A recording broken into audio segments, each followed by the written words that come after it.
ஆண்டுகால நபியுடைய ஒட்டுமொத்த வாழ்க்கையும் சோதனை. இந்த சோதனை இருந்து, இந்த சிரமங்களில் இருந்து ஓய்வை கொடுக்க அல்லாஹ் ரப்புல் ஆலமீன் அல்லாஹ்வுடைய தூதருக்கு நாடுகிறான்.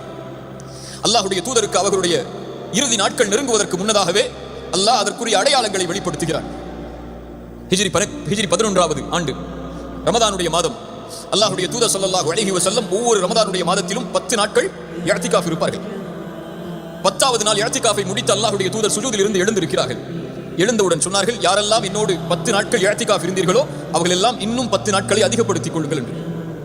ரசூலுல்லாஹி ஸல்லல்லாஹு அலைஹி வஸல்லம் அவர்களுக்கு ரமதானுடைய மாதத்தில் ஜிப்ரீல் அலைஹிஸ்ஸலாம் குர்ஆனை முழுவதுமாக ஒரு முறை ஓதுவார்கள். ஆனால் அந்த ரமதானில் அல்லாஹ்வுடைய தூதர் ஸல்லல்லாஹு அலைஹி வஸல்லம் அவர்களுக்கு 2 முறை குர்ஆன் முழுவதுமாக ஓதி காண்பிக்கப்பட்டது. ரசூலுடைய உள்ளத்தில் உணர்வுகள் ஏற்படுகிறது, அல்லாஹ் எதையோ இதன் மூலம் எமக்கு சொல்ல வருகிறான் என்று அல்லாஹ்வுடைய தூதர் உணர்ந்து கொள்கிறார்கள். ரமதான் முடிந்து ஹஜ்ஜுடைய மாதம் வருகிறது.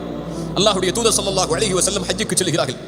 ஹஜ்ஜுக்கு சஹாபாக்களை வழிகாட்டியவுடன் அல்லாஹ்வுடைய தூதர் ஸல்லல்லாஹு அலைஹி வஸல்லம் அரஃபாவுடைய நாளில் சஹாபாக்களை அழைத்து சொன்னார்கள், ஹுது மனாசிகக்கும், என்னிடத்திலிருந்து இந்த ஹஜ்ஜை நீங்கள் அறிந்து கொள்ளுங்கள். நான் எப்படி ஹஜ் செய்கிறேனோ அது போன்ற நீங்கள் அறிந்து கொள்ளுங்கள். ஃபஇன்னி லா அத்ரி லஅல்லி லா ஹஜ்ஜு பஅத ஆமி ஹாதா, நான் அறிய மாட்டேன் அடுத்த ஆண்டு உங்களோடு என்னால் ஹஜ் செய்ய முடியுமா என்று. அதனால் இந்த இறுதி ஹஜ்ஜை முழுவதுமாக நான் செய்வதை அப்படியே பார்த்து அறிந்து அதை கடைபிடியுங்கள் என்று அல்லாஹ்வுடைய தூதர் ஸல்லல்லாஹு அலைஹி வஸல்லம் அரஃபா